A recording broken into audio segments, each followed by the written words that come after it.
conversation that I'm about to have with Kate McKinnon. Thank you, Kate, for joining us here. We're talking today about the impact of space and our environment on workplace well-being. And this is a topic I'm really excited to talk about because I often feel like this is kind of a topic that gets a bit neglected. It's not talked about enough, especially considering like how much our space impacts our well-being overall, but then in particular our workplace well-being.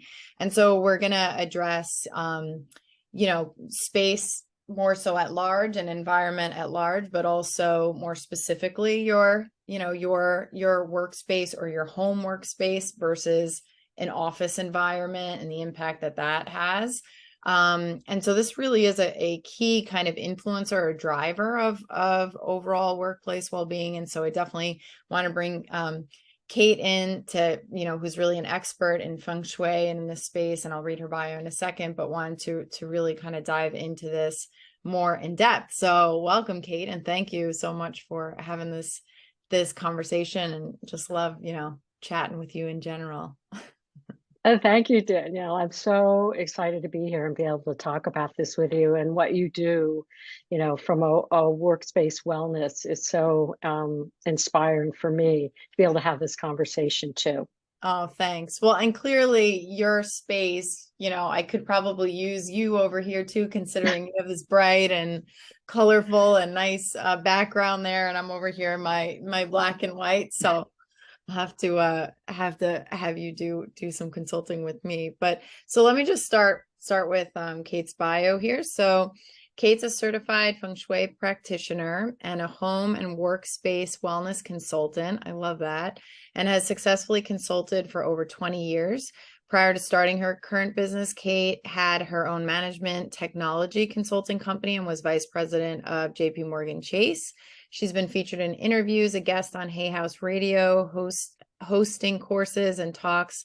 Kate taught the first online feng shui course for the Institute for Integrative Nutrition. Oh, I didn't know that. And a workshop for the Hospital for Special Surgery and Global Real Estate Women's Group at JP Morgan Chase. She recently created the digital course Home Reset. Find her at katemckinnon.com and at Feng Shui Kate on socials. So that's awesome. So already have like questions about all of that, but first would love to just hear how you got into this space. Clearly you have a very just different background coming from the financial industry. So how did you get into this, and like where did the passion begin? Yeah, well, it always fascinates people, right? Like when I was working in technology and doing this, people would be like, it seems so diverse. But just a little background, because it makes sense when I kind of go back a little bit and say Sure. that, as a young person, I was an artist, and I actually wanted to be an artist, and I thought I wanted to be an interior designer, but my parents said, go get a liberal arts degree, which I did. And I studied art, but I became a psych major, and I thought I wanted to be a dean of a college. So when I left college, that was the direction that I was heading in. And I graduated early enough that technology, as we know, it was very nascent. It was never on my horizon at all. I was going this one direction and trying to balance the psychology and the art, if you will. And my very first job ended up being at Barnard College, and in their admissions office, and they had just brought in a new system to automate the application process for freshmen and transfers. And I did it as a backup, and we discovered I had this whole aptitude for technology, the very first system I ever worked on. And so and then I discovered graphic arts. And so I, for a while, became a consultant, if you will, in this particular application, the systems. And then I was doing graphics instead of doing fine arts. And at a certain point, somebody recognized that I had this aptitude and said, banks are hiring people like you. I'd worked with them for a while, and I developed myself as a technical person, and I was doing graphics on the side. And at a certain point, I said, I'm going with the systems. And, and also my brain works in like 3D, right? So Mhm. technology, graphics, and then really, getting into what I get into now, all sort of use my brain in the same way, but I didn't know that. So I was in technology for a number of years, got hired by Chase, both as an employee, and then I left. I came back as a consultant. And Mhm. somewhere in the late 90s, I felt like I was missing the creative side, the Mhm. artist side. And so I Mhm. was working with a coach, and she said to me, what did you think about when you were 7 years old? And I came right back, and before going to sleep at night, and I came right back and I said, rearranging people's homes and buying furniture for my best friend's dollhouse. And she was the one in Wow, that's so, wait, say that. 1999. Can you say that again? You said what was your Yeah, response? Yeah. yeah. So so we were exploring, what would interest me. And so she asked me, what did I think about when I was 7 Yeah. and going to sleep at night? And I mean, it said rearranging people's homes and buying furniture for my best friend's dollhouse. Like I would think about these things. Wow, wow. And I'm she like had lived such in a, I mean, time. I love that because I'm such a, believer that it's like what we're meant to do really is a part of us when we are very young. Yeah. And I mean, how many, kids would respond with that answer? Like not probably not many, if any, right? So that just, I feel It, like that's such a, that's just so interesting. But go ahead. Yeah. yeah, it was such a great question. Well, and what she did, she lived in Taiwan for 6 years. So she said, have you ever heard of feng shui? And I had not. This is 1999. Mhm. And I happened to be going on a business trip to Hong Kong, Mhm. literally, like that month. Mhm. And so she recommended taking a bus tour of Hong Kong, and maybe they would talk about feng shui. And sure enough, I took a bus tour of feng shui. So I went on this very big technical expo that I was part of putting together while I was there. And I went on this bus tour, and I always say I saw Hong Kong through the eyes of feng shui. Like I just got it. It's like one of those things that it just sort of been waiting for me to discover. Mhm. And Mhm. um, and I saw it both in terms of the city, but then they have the island of Kowloon, and I saw it like in terms of nature, Oh, wow. and it was just this really interesting mix. And I got so excited that I came home and I found, and again, this is very early in feng shui coming to the West.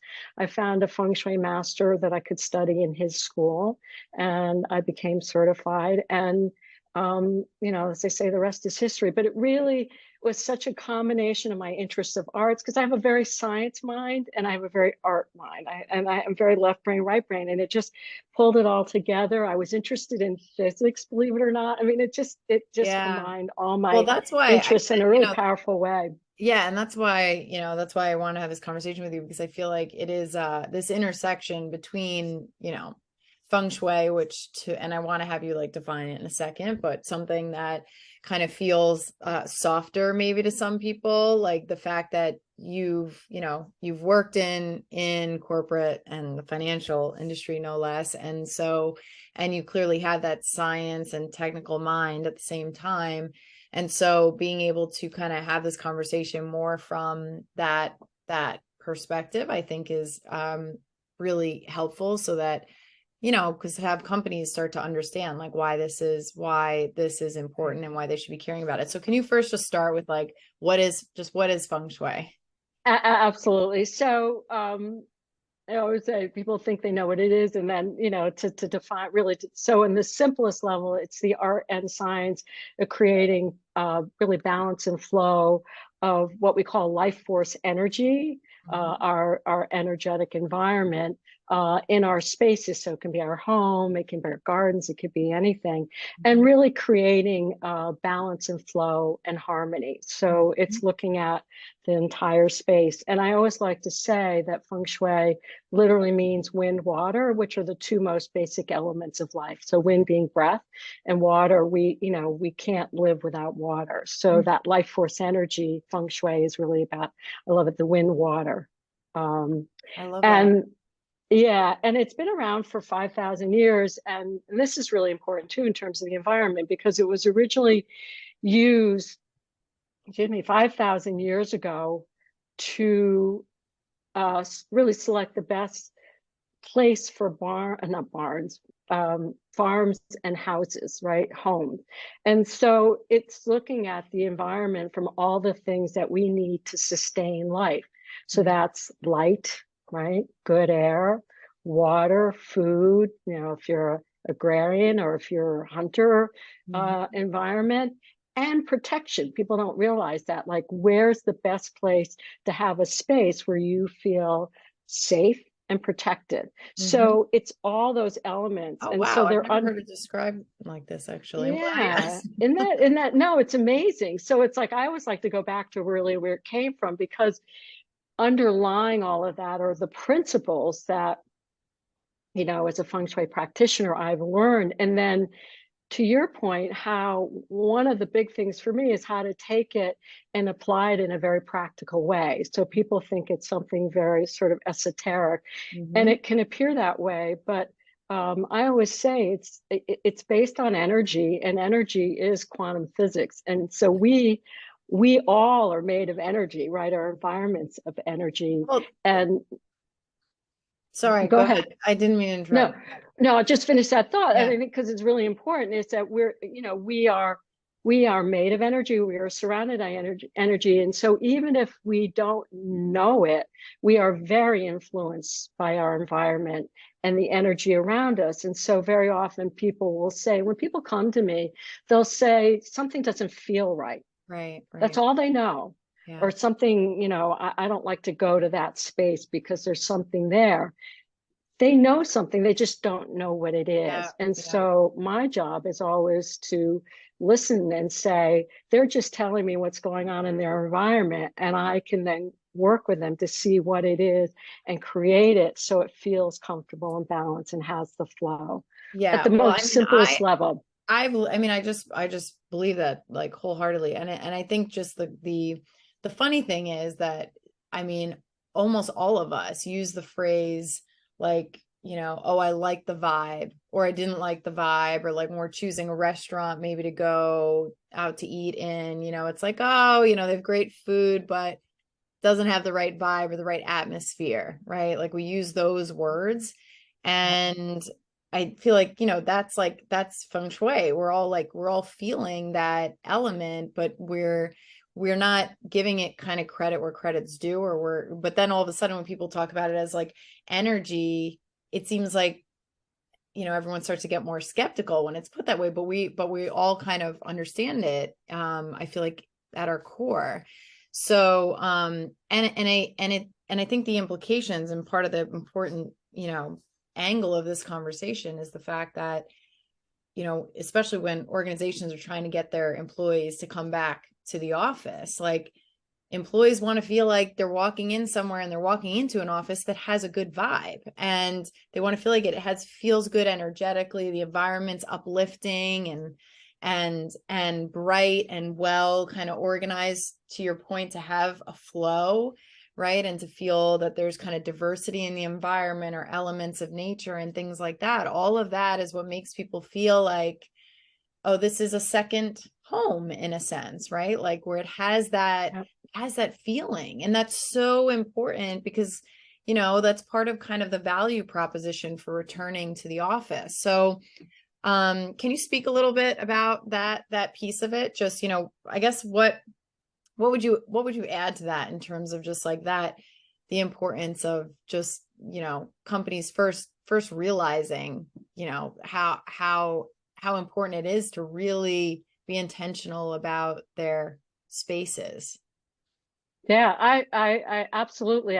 I'm sort of, you know, part of what's powerful for me is because I've worked in corporations for a long time, and there are places that I love to work, and there are other places that I didn't love. And there was one place that I felt like I got sent to Siberia. I was like in the, Mhm. cable room somewhere, as opposed to like these big, open, spacious areas. And I always wanted to get back to the places that felt welcome and inviting, and the energy was good, and the interaction with people was good, and it had everything to do with the environment. Mm-hmm. everything to do with the Mm-hmm. environment. So Yeah, like the just on a environment very, fosters the people, like the way people yeah, interact, right? yeah, absolutely. And so, and I would say for most of my career, it's always been important when I applied for a job to see the environment. Even before I knew what feng shui was, I wanted to know that this was a place that felt good to go to work to, work at every day, like that I Mm-hmm. would come in and have had that experience. And I've also had experiences where it didn't feel that way. And I think that's really, really important for when people think about, like, it's like, in space, what we want to do is create like the entrance itself, like welcoming, people are welcome, the energy's bringing them in and not feeling, I won't name some corporations, but I interviewed at some corporations that I felt like there were these huge towers and they felt very imposing and overwhelming and they were intimidating. And I thought, Mm-hmm. Mm-hmm. why would I want to work at a place that I feel like this big when, and I think part of it was designed to do it that way because that's who they see themselves. But it's like ultimately, and I work, by the way, in human resources. So ultimately, our most important resources in corporations are people. Mm-hmm. So how do we take care of our people? How do we create a space that feels good? And Mm-hmm. there's been a lot of sort of more recent, and I'm going to go back a little bit, but wanting to have less, have more people in less space. These high performance areas actually really aren't very ergonomic, and I've worked in Are you them where talking about like more of the bullpen type environments and things like that? yeah, Okay. right, exactly. And even in technology, like you have like a little desk like this, you have your two computers and you're sitting right next to somebody and thinking this is going to create communication. And my experience, it doesn't. People want to sit there, they put their headphones on, they text, and they're not communicating. And actually, it's very distracting. So these Mm-hmm. are the kind of things we want to create a space Definitely heard that many where we times. want to have it sort of be inviting Mm-hmm. and where people feel productive and feel part of the community. It's like they can be, it's like a flow. Again, it's like they can be in the community, they can be, working separately. And how do you create that? So they feel like they have space, but they're also a part of something big.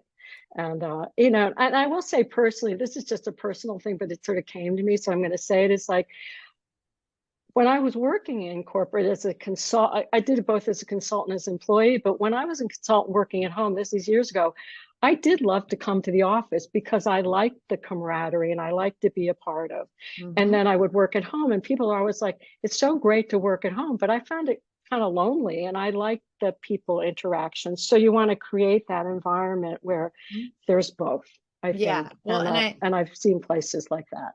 and that's what I want to, I want to kind of ask about, what kind of how feng shui as it applies more to that, your, personal environment and your personal workspace, versus more that collaborative workspace and kind of like, what you would do, or maybe how you kind of work with clients to improve the energy of their own workspace and at work so that it's, because I feel like those are two very, very different things. I mean, I know, like for me, to your point, I'm like notorious for like rearranging our house all the time and changing like big pieces of furniture. Like I get sick of it, I get bored. I also start to feel like, to your point, like the energy that something doesn't feel right.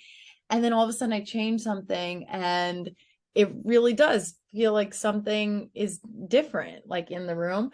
So I do need to kind of feel good about, about where I'm working, be able to see the outdoors, not feel too kind of boxed in or in a small environment. So can we start there? Just like on the individual side, what kind of work do you do more so like with employees or even, employees or executives? I know that you worked with my sister's my sister and her husband's environment and kind of organizing. Yeah. So would love to hear just kind of like how do you kind of do that, like I guess assessment in a sense of someone's space, and what are some of the recommendations that you make? Yeah. Yeah, so I'll start with the individual, and we talked a little bit about this before, but COVID, as we know, has changed the world of how we work, and people having worked at home And, that's part of what's happened. There's like advantages to working at home, and you want to have an environment that supports you. And I know you talk about this, the life work balance, which is really important, right? And so what I found is, during this time, particularly working, I did a lot of work. I mean, everything was remote that I did. I work with people remotely in their home, helping them set up their home space, not And you would just just where like they, FaceTime around their house? Like, how did you, well, so talk a little bit, and is yeah, that about hard? how. Because then how do you get a sense of the energy when you're doing it virtually? Yeah, so I do, I do. It's sort of interesting because there's working with people in their home overall, and then working with their workspace. But Right. if their workspace is in their home, I still have to look at their workspace. So I have a way of assessing, if they have floor plans, have them send me videos, and get as much information up front. And then I spend time with them, walking around their space. So in terms of the work environment, it's been primarily where they're working, but then I have lots of questions about the rest in the environment, because if it's just one person, that's fine. But if they're people with a family and they've got kids, you want to, particularly with COVID, I had to look at all of that to see Wow. Yeah. how, often two people are working at home with like one or many children, right? And Hmm. make it work so that this is the other big piece of feng shui. We're always looking at how to reduce stress, right? Create an environment that's Hmm. not stressful, because that contributes to all kinds of, health issues, relationship issues. I worked with one family where they weren't talking with one another, and the husband had a very big corporate job, and the woman who contacted me, she was trying to build a coaching health business and had two kids at home in this space. And I know from corporate, he dominated it wasn't intentional, but he took over the dining room, which meant he took over the kitchen and the living room. Yeah. So nobody was able to work while he was working. And Wow. You so got to really know people's like families I and did. situations. Wow. Yeah. So I had to come in and sort of look at just not what she was doing, but what he was doing, and creating a place where he could work. And this is really important, particularly if you're working at home. It's like coming into the office, there's sort of an opening, but you need to be able to close it. So it's not like workspace is open all the time and Right. people working out of the bedroom, which is where you're supposed to sleep. And there are all these things that people were doing to make it work with then the flow of people are going to want to have meals, they're going to want to watch TV, they're going to want to entertain. And so how to not have work dominate, but people are able to work and be successful Mhm. and feel At ease. uh yeah, reduce the stress. So there's one family, just to sort of jump ahead, I spent time understanding all of that and then making recommendations. That's a pretty big job in itself, but very often I'm just working with one person in their, say, workspace, and being able to make similar recommendations but specific to that space that Hmm. they're in. So to your Yeah. point with your sister and her husband, I did look at their house Mhm. because they were looking at, possibly creating a place, a home office, and then figuring out where was the best office. And Mm. then from there, what would need to be done. And then, he went back to work. So he didn't need to have a home office, but it was really, it was kind of exercise would do with anybody, and make Yeah, well, I mean, and recommendations. I know that was it was just like the whole process of it is like so, insightful because you take all of that information with you, like, for the future as you start to like, but I love how you like look at the blueprints and really get Yeah. involved at that Yeah. level because I think sometimes like, when we hear about organizations and people it's, now talking about how important they're getting their space organized and having their home office and stuff. It's fairly simplistic, and I know a lot of organizations have provided employees with like a basic stipend to just kind of like get what they need to set up their Right. space, and maybe they get a standing desk or maybe they kind of like invest in a better monitor, better lighting or something like that. But that's so basic. And to your point, when you're really looking at this from a well-being standpoint, right, or a workplace well-being standpoint, you have to ask more questions like you did, like about, where in the home is it? Are you able to get that peace of mind? Are you a working mom, or are you a single person, in an apartment without kids kind of knocking on your door and the whole thing? And all of that affects that energy flow, I assume, right? So Right. you have to understand, the whole picture. But I feel like really the end result of this is that primarily you want to be able to work in a space that gives you that sense of not just like, you know, stress without, reducing stress, but a place where you feel like calm and inspired and kind of at peace, so that you're not only not stressed, but that you feel like your creative juices can actually flow, and that you can be productive, and and kind of not feel constrained. So to me, that's like really, that's kind of Mm. like where, what where there's just so much value in this. So then can you talk about on more on the workplace side then, like, when you're Yeah. thinking, how do you kind of assess um, just a office space? Yeah.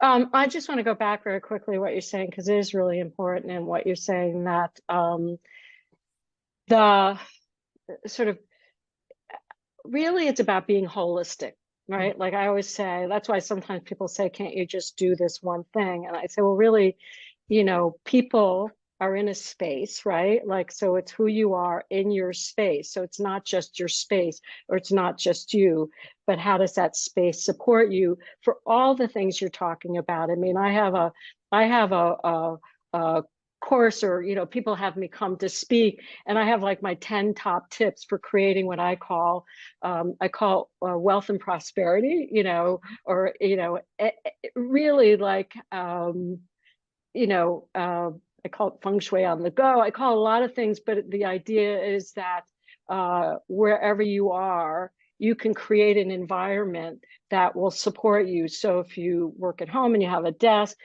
you know, there are the same tips we can apply to that, to somebody who, there's a younger generation. I like to have a desk, but the younger generation can go work at a Starbucks, or they can go like sit in Right.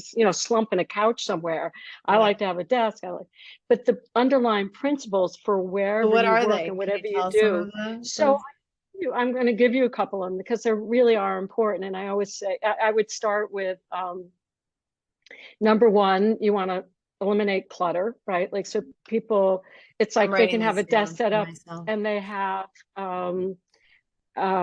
it's sort of in any environment, like you want to be able to organize things. You have things you put away, you file your stuff away, you get rid of what you don't need. You don't have everything out that you're working on for a day. You bring one thing out, you set it up on your desk. And this is true, this is actually how I operated even when I had that one small desk with two computer screens. I would Uh-huh. bring out what I was working on. I would that because I would focus on that. This makes this very productive.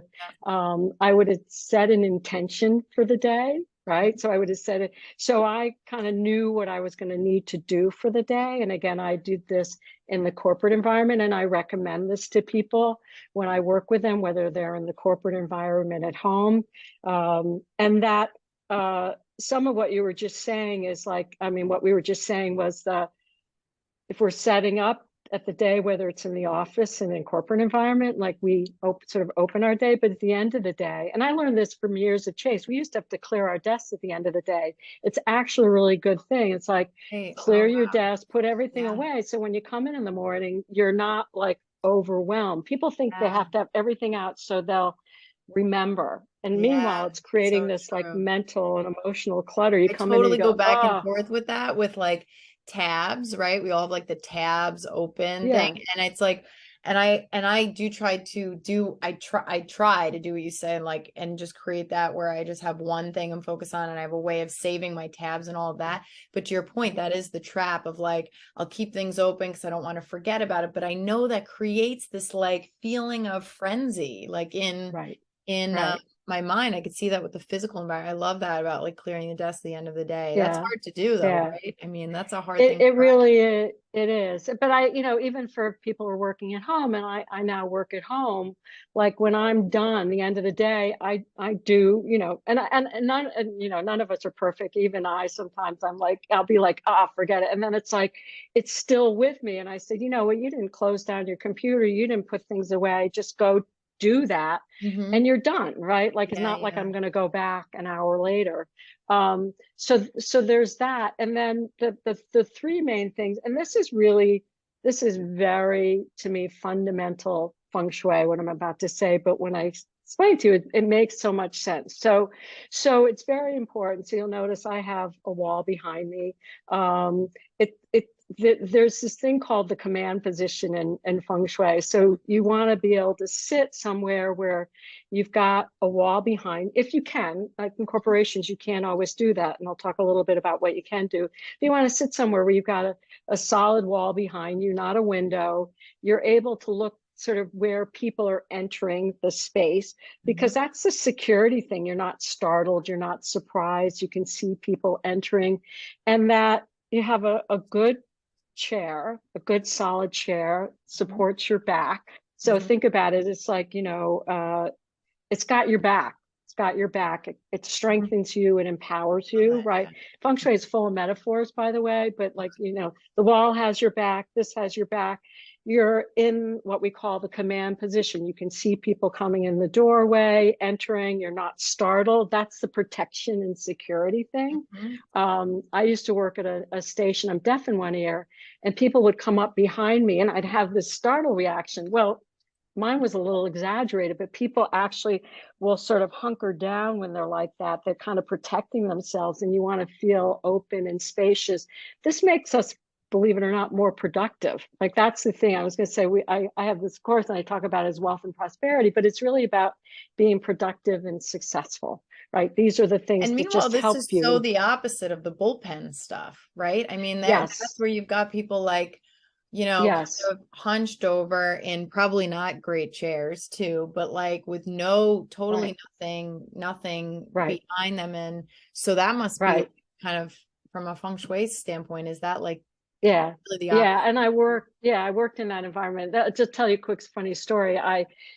My team was being moved there, and we went on a tour of this place where I said, because of my deaf ear, I said, I never said, no, I can't work anywhere. It was like this, the latest and the greatest. I said, I can't, we're like in the middle of this big space. Like, I can't work here. And they said, what are you going to do? And I said, well, could I have an office? They said, no, because most people don't have offices anymore. Mm-hmm. They might have a huddle room or they have a conference room, whatever. Mm-hmm. And so they thought about it. And my boss came back and she says, I think I found a better floor for you. I said, great. And what it was there was like a place where I had a window I could look at. I had a wall sort of behind me. We were sort of in one corner of the space. And do you know what? Everybody, not just me, they did it for me. Everybody was happier with where they moved, Oh, because I wow. asked for that and I did it for me to help Yeah. me work. And I will say that I've worked in bullpens where I've gotten a rear view mirror and I put it over my computer so I can see people coming behind me. That's one of the cures that we say in Mm-hmm. feng shui, like a way so that I can see what's going on around me. But yeah, that bullpen is not necessarily the best way to work. It's like you get a lot of people together, but we do need our space. We do need some sense Yeah. of space, you know. And I think and and I want to get back to your principles and stuff, but I do just want to like I feel like this is such an important point that like organizations need to really consider, because there is this feeling of like, oh, you want people to be collaborative, you want people to they want like employees to be able to develop more relationships like with one another. And so part of this whole psychology of maybe the bullpen is kind of the extreme version, but there's all of these open floor plans, and sure, the space is nice, and it's nice when you walk into a more open looking environment, but to your point, it's like, and what I've heard this so many times, like from employees is them saying like, but the reality is we're not collaborating when we're doing our work most of the time. Like that's not when, if we're developing a relationship with our employees, maybe that's with our colleagues, maybe that's like over, you know, lunch or coffee, or when we're actually doing work that is specifically meant to be done collaboratively. But you know, otherwise, when you are just trying to, you know, focus, you can't focus. But then to your point, it's more than just about focusing. It's like really feeling comfortable, secure, like you said, that feeling of just even kind of safety, and that feeling of being in control. And I think that is such a big one. And what you said about the command position and stuff, because a lot of times when I say, you know, when I talk about employee well-being, I say it's really not synonymous with health. It's synonymous with empowerment. It's synonymous with that feeling of I am in control of my life and my work, and I feel empowered when I'm sitting down and I'm doing my work. I feel like I'm kind of the CEO of my own little universe, right? And I think that's part when you talk about the command position of like, and that companies have to figure that out, because when employees are not coming to the office, a huge part of it might be, and I assume it is, that a huge part of it is the space, is that they've developed their comfortable environment. They have set up their space. They have figured out what works exactly right for them for the most part.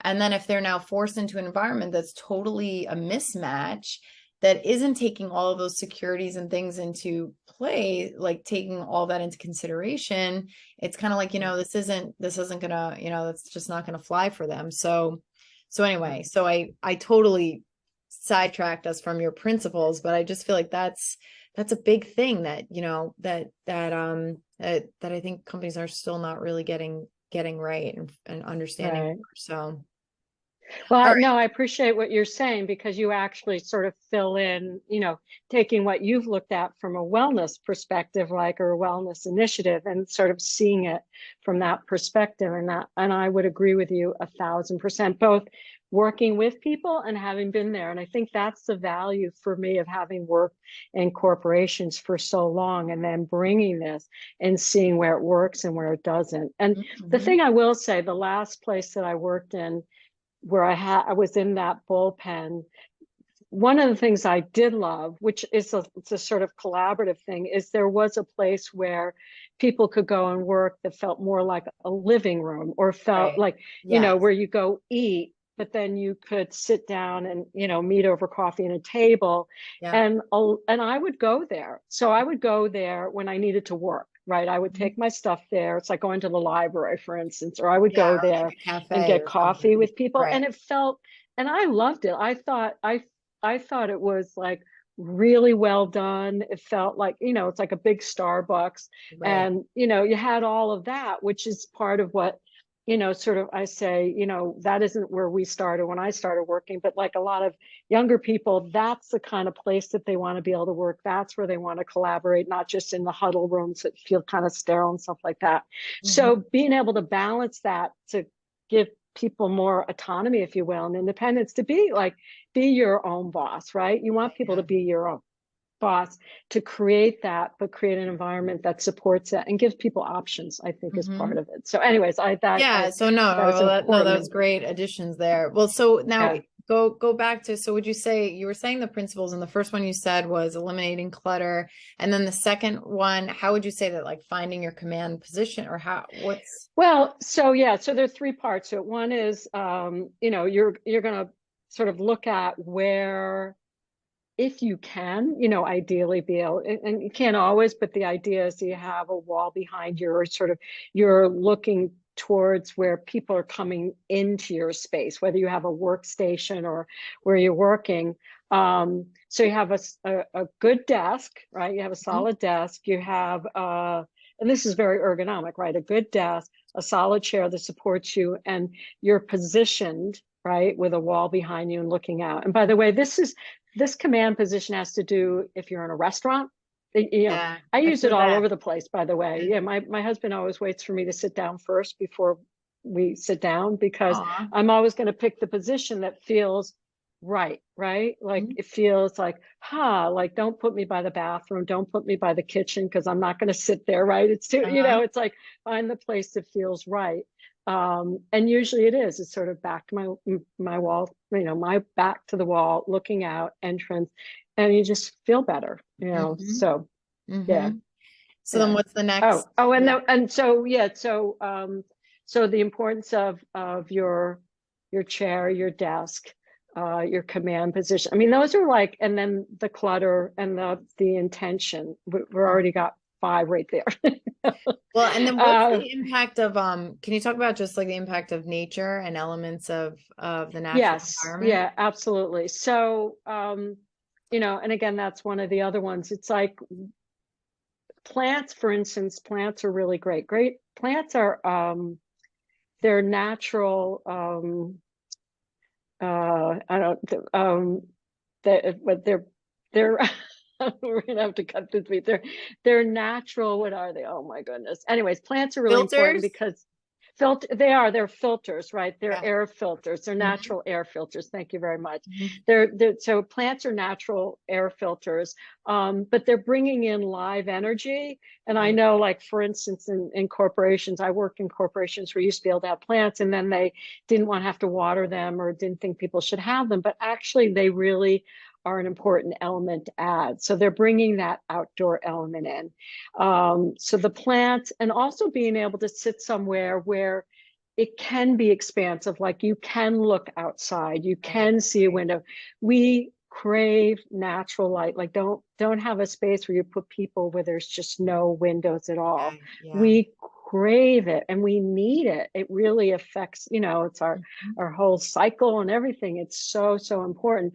But it's also the expansiveness, right? Like being able to Right. look outside, and water, the element of water is about money in feng shui. So it's like, moving water is like, about wealth and prosperity. It's very, if you're sitting by water, it's very soothing, right? Hmm. Water is a naturally soothing feel to it, but it also is about expansion and wealth and prosperity, and a mindset, if you will. Hmm. Hmm. So And I that's love that. really I love the important. term, just the expansiveness, because I feel like that's something that I've felt but hadn't had like a word to put on it. And I've heard that about like the impact that a view has on people, especially if it's a view of water or something like that. But that, Yeah. yeah, it's that feeling. I think that there's this anxiety that comes. I know I feel it when just looking at a computer for so long and starting to feel like your world is so small in this sense, and then small but also overwhelming in terms of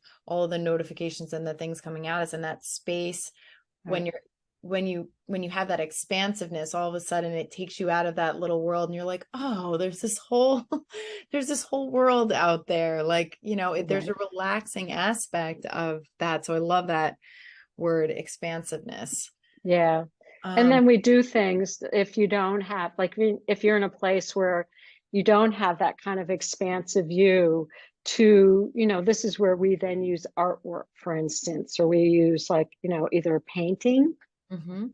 or something that feels like it has a horizon that you're looking at, or you bring in the water view. Hmm. Sort of, you can bring it in as a photograph, you can bring it in as a painting or some representation of that. So, particularly and even in an office, if you don't have a big space for your desk, you could have like a picture on your desk that like creates that. So if Right, you right. don't feel that expansion, these are some of the ways that we bring those elements into somebody's workspace. Hmm. So I have actually, some of the things we're talking about, I have worked with people in their workspace where they may not have the space. Then we bring in some of those elements through artwork or some representation on their Yeah, I love desk, that. which Yeah. makes it looks beautiful. Hmm. And And it even I feel like, and also, then in pictures too, and like, of having very, very like intentionally chosen pictures, whether that's yes, a family or an adventure or something like yeah, that, right? That yep, kind of yep, impact. yep, Well, I know we're exactly. almost up on time. I don't know if this is how you work with organizations, but like, I think that companies could really use somebody like you to not just as you're talking about kind of the individual spaces too, I feel like it would just be so cool to have somebody like you who can come in, look at the whole design of the whole space. And even if you can't maybe physically change or do construct, not every company is redesigning their entire workspace, but I know you can kind of guide them on ways to just improve the whole energy of the space. But then it would be so cool. And I don't know if you do this to like, I'm just picturing you stopping at each employee, like, spending a day with a company and stopping at each of an employee's desk in a sense, or maybe anybody who opts in to have you come and stop by, whatever. But like to then, do almost like a little kind of check up or provide some tips for each individual employee in that, in the space on kind of like what they could do for their own environment, and also kind of educating the company on what they can do during those days that they're working from home. Is that kind of what you do, or is that how it works? Yeah, I love it. Well, you're speaking my language. Absolutely. Everything that you said, yes, yes, yes. And the idea is, sort of, it could be a combination of things, because I think sometimes it's like an overall teaching where people can learn the principles we were just talking about, sort of in a more general way. Mhm. And that's been my experience and then to actually sort of see how people are applying it, for instance, Right, or, having them, when I was working in corporate, we would have like a health coach, or we'd have somebody help us like with our weight, or, and I kind of see myself as like a wellness coach, where it's like coming and saying, I can teach people generally, but then we can talk about specifics in their right. environment, both in the workspace. Because to your Mhm. point, I also want to say this is important from a feng shui perspective. People will come in and ask me to work with them if they're doing structural changes, but when people just hire me to do the kind of work we're talking about, I'm not about creating structural changes. That's not really what I do. It's about working with the environment they have and making it work. And if they're Right. looking to do structural changes, then I look and say, how would that work or apply with the principles that we're talking about, and make Okay. And that's recommendations. even So it's better kind of, because it's not like you're coming in and, saying that they have to like, invest hundreds of thousands of dollars changing the environment. You're that's really right. like kind of, Right. rejiggering and adding different elements that are going to improve that overall Right. energy Right. And vibe. yeah, exactly. And to your point, also for people who, if they're working from home, and I have worked with many people working from home in all different situations, and in a relatively short period of time, getting them set up so they're very successful. And I think that's the whole point. You want people to be productive and successful. And part of that is removing the stress Yeah. and removing the clutter and sort of creating an Right. environment where But it's they that feel feeling of empowered. successfulness that I just feel like that's a way of talking about it that I Yes. feel like companies can, resonate with that more Yeah. and see that this is a matter of people feeling successful and feeling empowerment. One more question. Sure. Do you also take into consideration just like, the culture of the company and any, kind of you have the fundamental elements of feng shui that might be applicable, to all environments, but then are are there ways that you also take into account whether it's certain, colors or an overall feeling that a particular company culture how does that kind of mix in with what you do, and Mm, do you kind of it's great. customize your So work? it's a great question. Yeah, it's a great question. It really varies, right? To your point on, there's a whole thing we call about fame and recognition, how an organization wants to be seen in the world. So that does apply with even their entrance, like, Mhm. you know, sort of what, maybe even their logo. I mean, that's like way out there, but that is all part of it. And then inside, based on the environment they've created, what kind of elements will we want to bring in, what kind of colors, if they're looking for that. And sometimes people aren't. So I work at the level of, when we talk about elements, we're talking about like wood or stone or what, like, but that can be the actual elements or the feel of it. Mm-hmm. Or, the color, Oh, shapes or interesting. That's things. It's interesting. Yeah. interesting. So there's a whole other level. And there's some organizations who I've seen who do it really well. Mhm. And others where if they feel like, they want sort of, energetically, like that energy, like inviting in that business, inviting in those employees, like what do you need to do in terms of your environment that maybe adding or changing some things will create that sense. Mhm. I'm talking about, it's hard to talk about specifics, right? But the idea is from a business perspective, and we do that. And I've done that for, say, I've worked with lots of, had professionals, I've worked with doctors, I've worked with dentists, I've worked with a real estate broker. I've worked with businesses like that, as well as a couple larger corporations, but they were more like, I want the business to come in, right? I Mhm. want the deal to come in. I want new, They want all the uh, abundance plants all over the place, that kind of yeah, so it's like, how do you do it? So, and okay. and so this is the other thing that I want to say is that my goal when I work with anybody is that people aren't going, oh, I see wind chimes, there must be feng shui. No, there people come in and people tell me, they come in and say, wow, it feels really good here. Like they feel it. Hmm. Feels good. It's inviting. You want to be there. You want to sit there. You want to work with that person. And then to your point, I worked with a dentist. We got wacky colors, but they wanted it and it worked for them. I Hmm. work with a pediatrician, again, more children related, people who are sick, how to make them Yeah, feel better. yeah, And yeah. so it's like, to your point, there've been, and it depends again on the business and what they're looking for. And I take all that into account and then we create from there. So Mhm, mhm. that's actually a lot of fun for me to do, sort of working with people to say, what is it that they want to bring in? And Yeah, that's the well, that's abundance piece. yeah, that's such a well, that's great. Yeah, I'm glad I asked that question just because I feel like it really is there's an aspect to this that is just like, has a lot of the foundational components, but it doesn't mean that that every setup is going to look the same, and an Oh, organization can still maintain their sense of identity and their culture and stuff. So well, is there anything, just as we finish up here, anything, any final, I know you went through some of those like tips before, yeah, but any other yeah. final kind of like tips that you wanted to just leave the conversation with?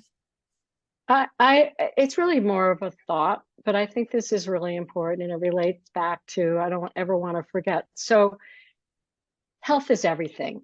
Hmm. And I've worked with lots of different organizations and stuff like that.